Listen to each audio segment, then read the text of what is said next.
Subscribe करिए हमारे channel target UP TET CTET को और बेल आइकन को दबाइए। हेलो फ्रेंड्स, मैं रेनू स्वागत करती हूँ आप सभी भावी अध्यापक एवं अध्यापिकाओं का आपके अपने channel target UP TET CTET में। दोस्तों, आज की इस क्लास में हम पढ़ने वाले हैं आप लोग के डीएलएड फर्स्ट सेमेस्टर के फर्स्ट पेपर बाल विकास एवं सीखने की प्रक्रिया के अंतर्गत चैप्टर नंबर 3 दोस्तों, इसमें हम लोगों ने व्यक्तित्व के परीक्षण, व्यक्तित्व की जो बुद्धि लब्धि है उसकी माप कैसे करते हैं, इन सभी के बारे में पढ़ लिया है। आज यहाँ पर हम पढ़ने वाले हैं चैप्टर 3 के अंतर्गत व्यक्तिक भिन्नता। कोई भी दो व्यक्ति समान नहीं होते हैं। हो सकता है कि वो देखने में बिल्कुल सेम हो सकता है उनकी जो हाइट है वो बिल्कुल सेम हो, लेकिन उनका जो स्वभाव होगा, जो उनका नेचर होगा, वो क्या होगा, बिल्कुल डिफरेंट होगा। कुछ ना कुछ किसी को तीखा खाना पसंद है तो किसी को मीठा खाना पसंद है, किसी को साइंस पसंद है तो किसी को मैथ पसंद है, किसी को इंग्लिश पसंद, मतलब हर चीज में क्या होगा, कुछ ना कुछ डिफरेंस होगा और यही डिफरेंस हमें एक दूसरे से अलग बनाता है। इसीलिए यहाँ पर आज हम इस टॉपिक को पढ़ रहे हैं, व्यक्तिक भिन्नता। व्यक्तिक भिन्नता होती क्या है, इसकी परिभाषाएं हम देखेंगे और ये बहुत बहुत महत्वपूर्ण है। क्योंकि इसलिए महत्वपूर्ण है, आप लोग एक टीचर हो, आप अपने आप को अब टीचर ही समझिए। मैं बार बार ये चीज कहती हूँ, हर क्लास में कहती हूँ कि आप लोगों ने अगर डीएलएड में एडमिशन ले लिया है, तैयारी कर रहे हो आप, तो इसका मतलब आप शिक्षक बन गए हो, आप उसकी प्रोसेस में ही हो। ठीक है, जब आपकी टीचिंग लगेगी तो बच्चे आपको सर या मैम कह के ही बुलाएंगे, जिस भी प्राइमरी स्कूल में आपकी टीचिंग लगेगी या इंटर्नशिप लगेगी। तो इसलिए आप लोग अपने आप को शिक्षक ही अब समझिए। ठीक है, तो आप ट्रेनिंग वही ले रहे हैं, बनना आपको वही है। तो इसलिए देखिए, एक टीचर के तौर पर जब आप क्लास में जाते हो तो क्लास में आपको कुछ ऐसे बच्चे होते हैं जो बहुत शरारती होते हैं, कुछ होते हैं बहुत सीधे होते हैं, कुछ होते हैं मिक्स होते हैं, शरारती भी होते हैं, समय समय पर वो अपना रूप आपको दिखाते हैं। तो इस तरीके से हर तरीके के बच्चों को आपको वहां पर हैंडल करना होता है, उनको पढ़ाना होता है, उनको समझाना होता है, उनके साथ खेलना होता है, उनको बहुत सारी एक्टिविटीज करानी होती हैं।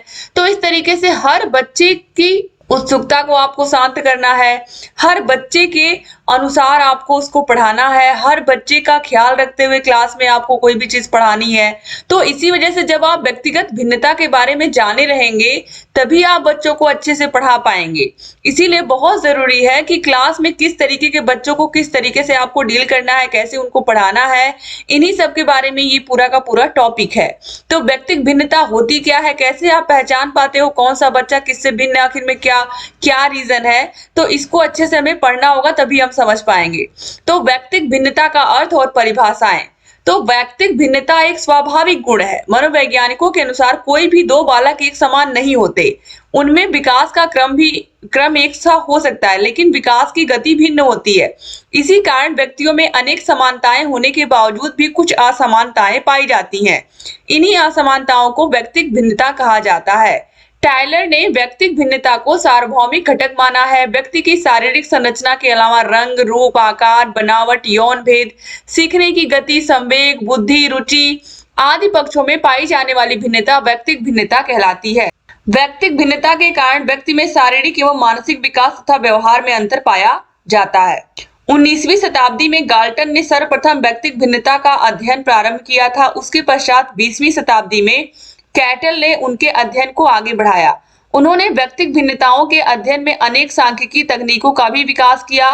व्यक्तिक भिन्नता को मापने के लिए सर्वप्रथम बिने ने बुद्धि परीक्षण का निर्माण किया था। अब देखिए, एटकिंसन ने क्या कहा है, किसी प्रजाति विशेष के सदस्यों के मध्य व्यवहार की संरचना में पाई जाने वाली असमानताओं को ही व्यक्तिगत भिन्नता कहते हैं। टायलर ने क्या कहा है, शारीरिक आकार एवं संरचना, बुद्धि, रुचि, मानसिक क्षमताएं तथा व्यक्तित्व के लक्षणों में मापने योग्य भिन्नताओं को व्यक्तिक भिन्नता कहते हैं। देखिए, जेम्स ड्रेवर ने क्या कहा, एक समूह के सदस्यों की मानसिक और शारीरिक विशेषताओं में औसत से अधिक विचलन को ही हम व्यक्तिगत भिन्नता कहते हैं। स्किनर ने क्या कहा है, व्यक्तिगत भिन्नताओं के अध्ययन में संपूर्ण व्यक्तित्व का ऐसा कोई भी पहलू सम्मिलित कर सकते हैं जिसका मापन किया जा सकता है। तो देखिए, समूह के सदस्यों में शारीरिक आकार, रंग, रूप, बुद्धि, विचार, धारणा, कल्पना आदि कुछ सामान्य विशेषताओं में पाए जाने वाले अंतर को व्यक्तिक भिन्नता के नाम से जाना जाता है। भौतिक, सामाजिक, पर्यावरणीय एवं वंशानुक्रम जैसे कारक व्यक्ति की शारीरिक एवं मानसिक विशेषताओं को प्रभावित करते हैं, जिनके परिणाम स्वरूप भिन्नताएं उत्पन्न होती हैं। ठीक है, तो यहाँ पर हम समझेंगे व्यक्तिगत भिन्नता की प्रकृति एवं विशेषता क्या है। देखिए, सबसे पहले यहाँ पर आप देखिए अंतः व्यक्तिक भिन्नता, इंट्रा इंडिविजुअल डिफरेंस। अंतः व्यक्तिक भिन्नता का तात्पर्य एक ही व्यक्ति का अपनी दो योग्यताओं या शील गुणों में भिन्न भिन्न होना समझा जाता है। जैसे किसी बालक में मूर्त बुद्धि और सामाजिक बुद्धि की तुलना में अमूर्त बुद्धि की मात्रा अधिक हो सकती है। ठीक है, यानी कि यहाँ पर हम ऐसे समझ सकते हैं, किसी की सांस्कृतिक बुद्धि बहुत अच्छी है, किसी की सामाजिक बुद्धि अच्छी है, किसी बच्चे के अंदर सामाजिकता ज्यादा है, कोई एक ही बच्चा है उसके अंदर हो सकता है सामाजिकता बहुत अधिक हो, लोगों से घुलना मिलना बातचीत करना उसको बहुत अच्छा लगता हो। ठीक है, और हो सकता है कि उस बच्चे में इसके अलावा पढ़ाई लिखाई में थोड़ा सा वो उसका मन नहीं लगता हो, तो उसमें थोड़ा सा वो पीछे हो। तो इस तरीके से एक ही बच्चा अलग अलग फील्ड में हो सकता है बहुत अच्छा हो किसी फील्ड में, किसी फील्ड में वो तो उसको थोड़ी कम जानकारी हो। ठीक है, तो इस तरीके से एक ही व्यक्ति के अंदर किसी चीज के बारे में ज्यादा जानकारी है, किसी चीज के बारे में कम जानकारी है, तो ये खुद ही एक व्यक्ति अपने आप में ही उसके अंदर कुछ ना कुछ डिफरेंस होता है। तो दो व्यक्ति आपस में कैसे समान हो सकते हैं। अब देखिए, शील गुणों का परस्पर संबंध। व्यक्तिक भिन्नता की एक मुख्य विशेषता यह भी होती है कि व्यक्ति अपने विभिन्न शील गुणों से परस्पर संबंधित होता है। जैसे किसी बालक की बुद्धि तीव्र है तो उसकी शैक्षिक उपलब्धि भी अच्छी होती है, जबकि यदि किसी बालक की बुद्धि मंद है तो उसकी शैक्षिक उपलब्धि भी कम होती है। ठीक इसी प्रकार बुद्धि, अभिरुचि, आकांक्षा, आवश्यकता आदि के मध्य भी घनिष्ठ संबंध होता है। अगर किसी बच्चे की बुद्धि लब्धि अच्छी है तो निश्चित रूप से उसकी शैक्षिक उपलब्धि भी अच्छी होगी, क्योंकि वो पढ़ने में भी अच्छा होगा। अब देखिए विभिन्नता, वेरिएबिलिटी, इसका तात्पर्य यह है कि किसी भी समूह के सभी सदस्यों के शारीरिक तथा मानसिक शील गुणों में मात्रा का अंतर होता है। कोई भी शील गुण किन्हीं दो व्यक्तियों में समान मात्रा में नहीं पाया जाता। ठीक है, कुछ ना कुछ तो आगे पीछे होगा ही होगा, क्योंकि सेम टू सेम कोई भी गुण दो व्यक्तियों में बिल्कुल समान नहीं हो सकता है।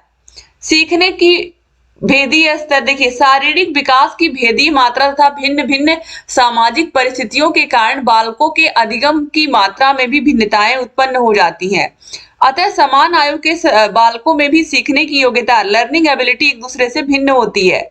इसके बाद है अंतर व्यक्तिक भिन्नता, इंटर इंडिविजुअल डिफरेंस। एक व्यक्ति की योग्यता का दूसरे व्यक्ति की योग्यता से भिन्न होना भी व्यक्तिक भिन्नता की एक मुख्य विशेषता है। जैसे बुद्धि एक मानसिक योग्यता है। इस दृष्टिकोण से दो बालक एक दूसरे से भिन्न अलग हो सकते हैं, जिनमें एक बालक औसत बुद्धि वाला और दूसरा बालक तीव्र बुद्धि या मंद बुद्धि वाला भी हो सकता है। किन्हीं भी दो बालकों की बुद्धि बिल्कुल सेम नहीं हो सकती है। अब देखिए सामान्यता यानी कि नॉर्मेलिटी, इसका आशय है कि किसी भी समूह के बहुत थोड़े लोगों में कोई योग्यता बहुत अधिक या बहुत कम मात्रा में होती है, जबकि अधिकांश लोगों में वह योग्यता लगभग समान मात्रा में होती है। फिर है धारणा की भेदीय दर। धारणा की भेदीय दर में देखिए, धारणा की भेदीय दर से तात्पर्य यह है कि यदि एक ही विषय को एक ही तरीके से तथा एक ही समय दर पर दो व्यक्ति सीखते हैं तो उनकी धारणा या धारण करने की क्षमता अलग अलग होती है। जैसे कि एक चैप्टर आपने एक दिन में पढ़ा करके खत्म कर दिया, अब उसी चैप्टर कुछ बच्चे हो सकते हैं, 5 बच्चे ऐसे हैं जिनको पूरा A to Z जो भी आपने उस चैप्टर में पढ़ाया बहुत अच्छे से इन बच्चों को लर्न हो गया। अब कुछ बच्चे ऐसे हैं, 10 बच्चे मान लीजिए, जिनको कुछ कुछ तो लर्न हुआ सही से, लेकिन उन्हें ज्यादातर चीजें भूल गई।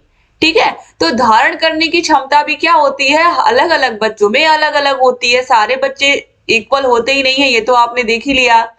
अब विकास की भेदीय दर, शारीरिक विकास का प्रारंभ सभी व्यक्तियों में एक साथ नहीं होता तथा न ही यह समान रूप से जारी रहता है। अतः समान आयु वर्ग के सभी बालकों के विकास क्रम में व्यक्तिक भिन्नता पाई जाती है, क्योंकि यह सर्वविदित है कि शारीरिक विकास और परिपक्वता की मात्रा में भी व्यक्तिक भिन्नता पाई जाती है। फिर है वंश, परंपरा तथा वातावरण का प्रभाव। वंश, परंपरा तथा वातावरण व्यक्तिक भिन्नता का आधार स्तंभ है। बालकों में 38 शील गुण वंशानुगत या आनुवांशिक होते हैं तथा बाकी के अर्जित होते हैं, जिसके कारण ही बालकों में व्यक्तिक भिन्नता उत्पन्न हो जाती है।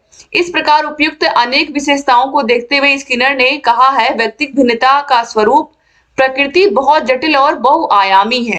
अब दोस्तों यहाँ पर हम पढ़ेंगे व्यक्तिगत विभिन्नता को प्रभावित करने वाले क्या क्या कारक हैं। देखिए, गैरिसन ने बताया है कि बालकों में व्यक्तिक भिन्नता बुद्धि, परिपक्वता, अंतः प्रेरणा और वातावरणीय उद्दीपनों की भिन्नता के फलस्वरूप होती है।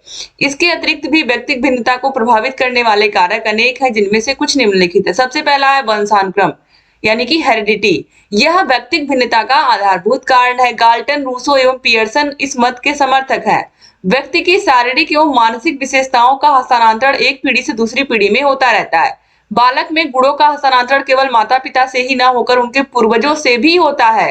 मन के अनुसार हम सबका जीवन एक ही प्रकार से प्रारंभ होता है, लेकिन वंशानुक्रम के कारण बड़े होते होते सभी में इसका अंतर झलकने लगता है। उदाहरण के लिए लंबे माता पिता के बच्चे लंबे व कम लंबाई वाले माता पिता के बच्चे औसत या कम लंबाई के होते हैं, परंतु यह सदैव सत्य नहीं होता। इसके बाद है वातावरण। भौतिक एवं सामाजिक वातावरण भी व्यक्तिगत भिन्नता को प्रभावित करते हैं। ठंडे प्रदेशों में रहने वाले लोग लंबे चौड़े, गोरे, बलवान और परिश्रमी होते हैं। वहीं गर्म देशों में रहने वाले लोग औसत कद काठी के, निर्बल और आलसी प्रवृत्ति के होते हैं। सामाजिक वातावरण में समाज, परिवार एवं पाठशाला के वातावरण को शामिल किया जाता है, जबकि व्यक्ति के व्यवहार, रहन सहन तथा वैचारिक भिन्नता में सामाजिक वातावरण का प्रभाव आसानी से देखा जा सकता है। यानी कि हमारा जो व्यक्तित्व है उस पर हमारे वंशानुक्रम का, हमारे माता पिता के जीन्स का भी प्रभाव पड़ता है, हमारे पूर्वजों के जीन्स का भी प्रभाव पड़ता है, और जिस वातावरण में हम रहते हैं उसके कारण भी। देखिए, ठंडे प्रदेशों में रहने वाले लोग कैसे होते हैं, वो गोरे होते हैं, लंबे चौड़े होते हैं, बलवान होते हैं, परिश्रमी होते हैं। और जो गर्म देशों में रहने वाले लोग होते हैं उनकी औसत कद काठी होती है, निर्बल होते हैं, आलसी प्रवृत्ति के होते हैं। ठीक है, तो इस तरीके से यहाँ पर जिस तरीके का हमारा वातावरण होता है उस तरीके का हमारा स्वभाव उससे भी प्रभावित होता है। आयु एवं बुद्धि। तो आयु व बुद्धि के आधार पर भी व्यक्तिगत भिन्नता पाई जाती है। बालक की आयु बढ़ने के साथ साथ, यानी कि जब बच्चे की उम्र बढ़ती है तो उसका शारीरिक, मानसिक और संवेगात्मक रूप से भी विकास होता है। बुद्धि के अनुसार बालक को प्रतिभाशाली, मंद बुद्धि व मानसिक क्षमता से पिछड़े बालक के रूप में विभक्त किया जाता है। इसके बाद है प्रजाति एवं देश, स्पीसीज एंड कंट्री। प्रत्येक जाति, देश, समाज की अपनी अलग सभ्यता एवं संस्कृति होती है। उनके सामाजिक मूल्यों, नियमों, रहन सहन एवं खान पान की आदतों का उस समाज एवं संस्कृति के सभी सदस्यों पर प्रभाव पड़ता है। व्यक्ति की शारीरिक भिन्नता से उसके देश की पहचान की जा सकती है। इसके बाद है शैक्षिक महत्व, एजुकेशनल एलिमेंट्स। बालक के मानसिक व्यवहार व उपलब्धियों पर शिक्षा के स्तर व स्वरूप का सीधा प्रभाव पड़ता है। शिक्षा व्यक्ति को व्यवहारशील एवं विचारशील बनाकर अशिक्षित व्यक्ति से भिन्न बना देती है। बालक को जिस प्रकार की शिक्षा दी जाती है उसका व्यवहार भी वैसा ही देखा जा सकता है। तो शैक्षिक तत्व, जो शिक्षा है, ये बहुत हम 80% शिक्षा को मान सकते हैं कि जो स्कूल में शिक्षा दी जाती है उसका 80% रोल होता है किसी भी व्यक्ति के व्यक्तित्व के बनने में। अब इसके बाद है आर्थिक दशा। तो स्वाभाविक सी बात है कि व्यक्ति का जो विकास है या व्यक्ति की जो विकास की दर होती है, जो व्यक्तिगत भिन्नता होती है, वो आर्थिक दशा, इकोनॉमिक कंडीशन पर भी डिपेंड करती है। आर्थिक विषमता भी व्यक्तिगत भिन्नता को जन्म देती है।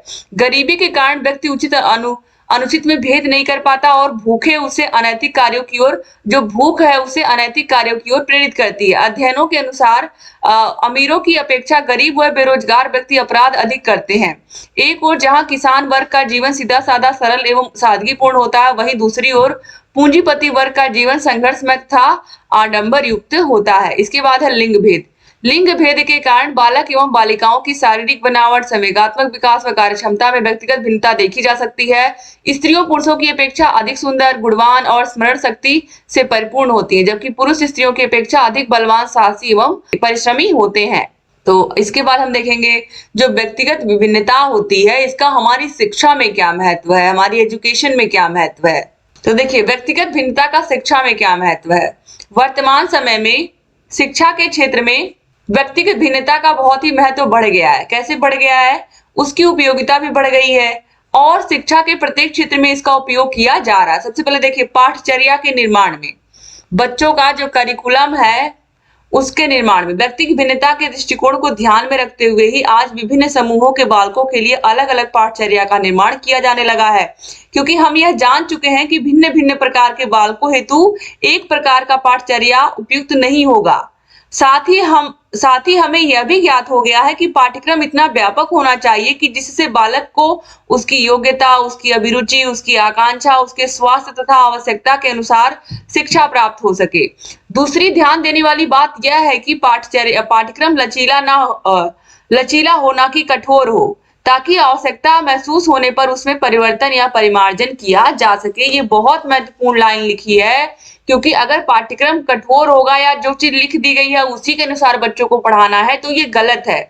हमें जिस तरीके के बच्चे मिले हैं, जिस तरीके से बच्चे को समझ में आए, जिस तरीके का पाठ्यक्रम आसानी से बच्चों को समझ में आए, हमें उसी प्रकार से उसको करके पढ़ाना है। और इसीलिए पाठ्यक्रम को लचीला बनाया जाता है ताकि आवश्यकता अनुसार उसमें हम परिवर्तन कर सकें या परिमार्जन कर सकें। इसके बाद है शिक्षा के उद्देश्य निर्धारण में। वर्तमान समय में बालकों को उचित शिक्षा प्रदान करने हेतु शिक्षा के उद्देश्यों का निर्माण करना अति आवश्यक हो गया है। क्योंकि किसी भी स्तर की शिक्षा हेतु उद्देश्य उस स्तर के औसत बालकों को ध्यान में रखकर निर्धारित किए जाते हैं और ये उद्देश्य यथार्थ के धरातल पर निर्धारित किए जाते हैं, जिसमें व्यक्तिगत भिन्नता का अध्ययन महत्वपूर्ण सहायता प्रदान करता है। छात्रों के वर्गीकरण में अब ये किस तरीके से सहायक है? चूंकि विद्यालय में शिक्षा ग्रहण करने वाले छात्रों की आयु में ही भिन्नता नहीं होती है, वरन उनमें शारीरिक, मानसिक और संवेगात्मक भिन्नताएं भी होती हैं।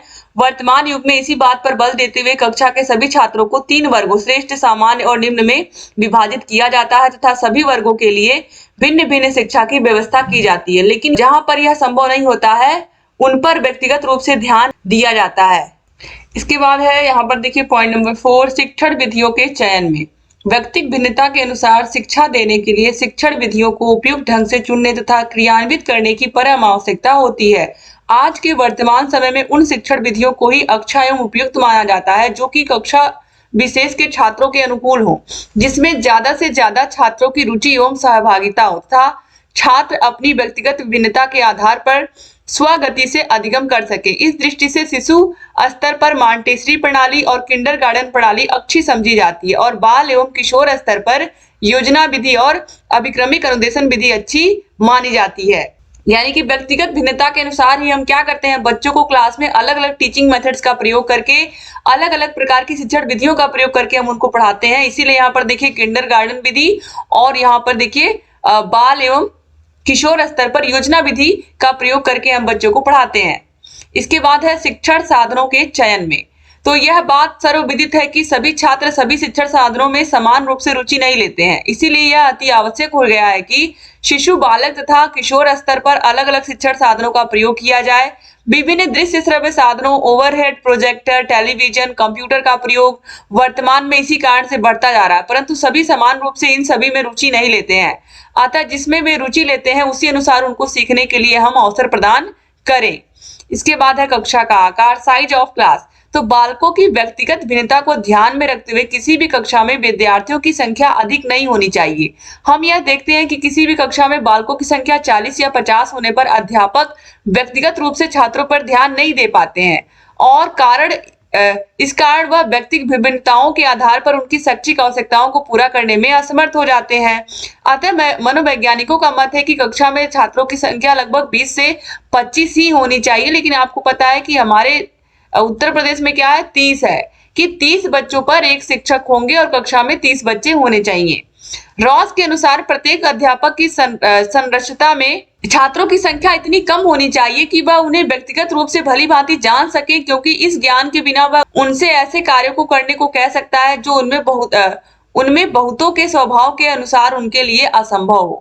इसके बाद है गृह कार्य की मात्रा ज्ञात करने में। व्यक्तिगत भिन्नता के कारण ही सभी छात्रों में समान कार्य या कार्य की समान मात्रा पूर्ण करने की क्षमता नहीं होती। अतः प्राचीन मतानुसार सभी बालकों को एक साथ गृह कार्य देना उनके प्रति अन्याय करना है। आज आवश्यकता इस बात की है कि गृह कार्य देते समय यानी कि बच्चों को होमवर्क देते समय हम बालकों की क्षमताओं और योग्यताओं का पूरी तरीके से ध्यान रखें। ठीक है। इसके बाद देखिए, साथ ही साथ आज व्यक्तिगत विभिन्नता की पहली मांग यह है कि शिशु स्तर पर गृह कार्य की मात्रा बहुत कम होनी चाहिए तथा बाल तथा किशोर स्तर पर कार्य की मात्रा अधिक होनी चाहिए, जबकि इसके ऊपर के छात्रों को स्वाध्याय की ओर प्रेरित करना चाहिए। इस प्रकार किसी भी कक्षा के छात्रों में से निम्न स्तर के छात्रों को अपेक्षाकृत कम, औसत स्तर के छात्रों को औसत और उच्च स्तर के छात्रों को अपेक्षाकृत अधिक गृह कार्य देना चाहिए। जिस तरीके का बच्चा है, जिस तरीके का उसका स्वभाव है, उसको होमवर्क भी उसी प्रकार से मिलना चाहिए। इसके बाद है व्यक्तिगत सहायता में। तो व्यक्तिगत विभिन्नता सभी बालकों में इतनी ज्यादा होती है कि सभी दृष्टियों से समान समूह का निर्माण करना अत्यंत कठिन हो जाता है। इसलिए व्यक्तिगत सहायता आवश्यक होती है। यह व्यक्तिगत सहायता कई रूपों में देनी पड़ती है। जैसे कक्षा में पाठ का विकास करते समय प्रायः प्रश्नों को पूछा जाता है। इस समय छात्र शिक्षक को चाहिए कि प्रश्नों का वितरण संपूर्ण कक्षा में सरल प्रश्नों के उत्तर निम्न स्तर के छात्रों से पूछें। असामान्य प्रश्नों के उत्तर सामान्य छात्रों से पूछें तथा कठिन प्रश्नों के उत्तर उच्च स्तर के बालकों से पूछें और प्रश्नों के सही उत्तर न देने वाले छात्रों की कठिनाई को समझकर उसे दूर करने के उपाय खोजें तथा उन्हें दूर करें। कमजोर छात्रों को थोड़ा अतिरिक्त समय देकर भी उनका व्यक्तिगत रूप में सहायता करें। यहाँ पर कहा जा रहा है कि जिस प्रकार का बच्चा है उसी प्रकार का उससे आप प्रश्न पूछिए कक्षा में। अगर तेज बच्चा तो तेज, कमजोर है तो कमजोर। इस तरीके से सभी बच्चों को ध्यान में रखते हुए आप प्रश्नों को पूछिए और जिस बच्चे को प्रश्न का आंसर नहीं अच्छे से पता है, कहाँ क्या दिक्कत रह गई, फिर से आप उसको समझाने का प्रयास करिए, उसको व्यक्तिगत रूप से समय दीजिए। इसके बाद है शैक्षिक तथा व्यावसायिक निर्देशन। शिक्षक को समय समय पर छात्रों को निर्देशन के माध्यम से शैक्षिक, व्यावसायिक व उनकी व्यक्तिगत समस्याओं को हल करना बहुत आवश्यक है, जिससे वह समस्याओं के हल हो जाने पर सही व ध्यानपूर्वक पढ़ सके। दूसरी तरफ छात्रों को उनकी शारीरिक व मानसिक क्षमता एवं रुचि के आधार पर अपने अध्ययन के विषय एवं क्षेत्र का चुनाव करने में भी सहायता दी जाए और उनकी अभिक्षमता एवं विशिष्ट योग्यता के आधार पर उन्हें प्रशिक्षण हेतु कौशल तथा व्यवसाय चुनने में सहायता प्रदान की जाए। इसके बाद है लिंग भेद के अनुसार शिक्षा।